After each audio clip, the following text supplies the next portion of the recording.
Laura Domínguez García es doctora en Ciencias Psicológicas y además profesora de Psicología de la Facultad de Psicología, precisamente de la Universidad de La Habana, y ya se ha hecho habitual que en tarde de jueves nos acompañe y qué suerte que hoy no sea una excepción. Doctora, buenas tardes. ¿Cómo está usted? Bueno, todo bastante bien. ¿Todo bien? Tenemos un feriado esta semana que entonces podemos... Claro, y por eso estamos aquí hoy conversando, 10 de octubre, y quién sabe si sea un buen pretexto para hablar de la identidad personal, doctora. ¿Cómo se define?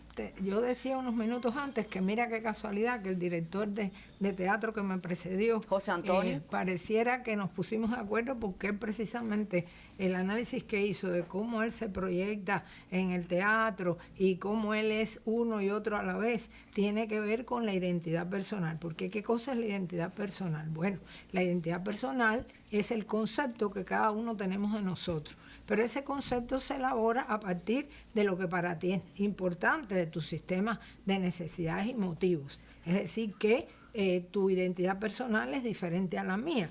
¿Cómo surge? Bueno, tiene que surgir de lo que los demás dicen de ti. Por eso, cuando los niños es decir, reciben valoraciones negativas, eso los puede llevar un día a sentirse como inferiores o tener un sentimiento de subvaloración. Si tú le dices que él es lo máximo, el único, puede sobrevalorarse, aunque, vuelvo y repito, que en la vida y vamos a decir, entre los seres humanos, 2 y 2 no es 4. Hay quien tú le puedes decir que no sirve para nada y al final él se empodera y entonces, bueno, demuestra lo contrario. En otra edad puede demostrar lo contrario, pero la identidad personal tiene un sentido de identidad, que es que yo digo, yo soy Laura Domínguez, así, así, así, estas son mis virtudes y mis defectos, pero tiene un sentido de autoestima, hasta dónde yo me quiero o no me quiero. Es decir, todas las personas tienen una idea de quién son, de qué les gusta hacer, en qué esferas tienen mayor competencia, etcétera, etcétera, pero se quieren o no se quieren. Pero dicho así, doctora, entonces infiero que la identidad personal cambia en dependencia de la edad que tengamos, porque ese tipo de valoraciones y juicios sobre uno mismo depende de la madurez que tengamos para poder enjuiciarnos a nosotros mismos. Estás muy acertada en esa idea, porque por ejemplo, en la infancia, sobre todo los niños preescolares y escolares, ellos se valoran en función de lo que los otros dicen de él. Por ejemplo, a un escolar tú le preguntas, ¿cómo tú eres? Y él va a decir quizás, mi mamá dice que yo a veces me porto mal. Mi maestra dice que yo siempre respondo las preguntas. Mis amiguitos dicen, pero sobre todo, ¿qué dicen los adultos? Es decir, en esa etapa, los niños tienden a valorarse en función de cómo son valorados por los adultos. Cuando llegan a la adolescencia, esto cambia, pero no hay una autovaloración todavía como formación compleja de la personalidad, sino que depende de la valoración de los coetáneos. Es decir, y él, por quedar bien con los coetáneos, es capaz de hacer acciones que hasta no están muy en correspondencia con su propia identidad personal, pero por ser aceptado, no sé, no le gusta un tipo de música, pero que les gusta a los otros. A él le gusta la música sinfónica, pero en su grupo eso no cuadra. Entonces él oye otra cosa, pero no le dice a nadie que le gusta qué, y cuando llega, es decir, oye esa música. Donde ya empieza a tener faz propia el ser humano en la juventud, con la concepción del mundo, y ahí esa identidad personal adquiere una nueva función que es la de autoperfeccionamiento. Cuando tú le dices a un joven, ¿a quién te quieres parecer? Él dice, no, yo a nadie. Pues generalmente dice, no me quiero parecer a nadie, quiero ser yo, pero ser mejor en esto, eliminar aquel defecto mío, es decir, y la formación más importante de un adulto medio es la autoconciencia crítica y reflexiva.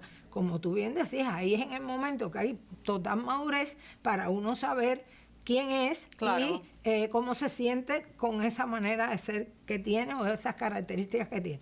Y en el adulto mayor, que la necesidad más importante es la de autotrascendencia, es decir, quedarme después de no estar, bueno, pues cada cual va a tratar de quedarse en función de cómo se vea.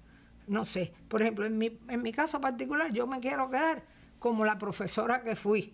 Y toda la generación de psicólogos que yo tuve algo que ver con que Con su llegaran a la formación, meta. claro. Otro, no sé, el director de teatro a lo mejor quiere que lo vean así, pero el otro que fue ama de casa y se dedicó a su familia, quiere que sus nietos la vean como un ejemplo de persona por determinadas cualidades. Pero para todo eso, para saber cómo uno se quiere quedar, eso depende también de cómo uno se ve. Ahora, doctora, desde el punto de vista psicológico o desde el punto de vista científico especializado, ¿existen parámetros para uno valorarse a sí mismo que sean los correctos o eso depende de cada quien? Yo creo que hay dos cosas esenciales porque el tiempo es corto. Lo primero es que tú te tienes que conocer. Si tú tienes una imagen inadecuada de ti, tú no puedes tener una identidad personal estable ni saludable. Y la otra es que hay que tener sentido de autocrítica, porque ¿qué pasa? Que hay quien entonces tiene una identidad personal inadecuada y puede ser inadecuada por dos cosas, o por sobrevaloración, que es ese que cree que nunca se equivoca y que es el mejor y entonces fracasa porque nadie puede ser el mejor siempre y en todas las esferas, o se subvalora y antes de empezar a hacer una tarea, eso pasa en los niños, no, maestra, yo no la voy a hacer porque yo siempre me equivoco. ¿Y qué es lo interesante? Que lo mismo ese que se sobrevalora que el que se subvalora tienen en su base una cualidad que es la inseguridad. Pero el que se subvalora es consciente de que es inseguro y el que se sobrevalora está peor, porque entonces esa inseguridad es no consciente y si se equivoca te va a echar la culpa. Pues no. Claro, Es decir, claro. yo no resolví ese problema, maestra, porque usted no me lo supo explicar. Exactamente. O porque no me dio tiempo, o en fin. O yo no estaba hoy para eso. Exactamente. Ay, doctora, me gusta el tema. Me Es gusta muy el tema, sobre todo porque a veces o pocas veces nos sentamos a pensar en nosotros mismos. A mí me pasa.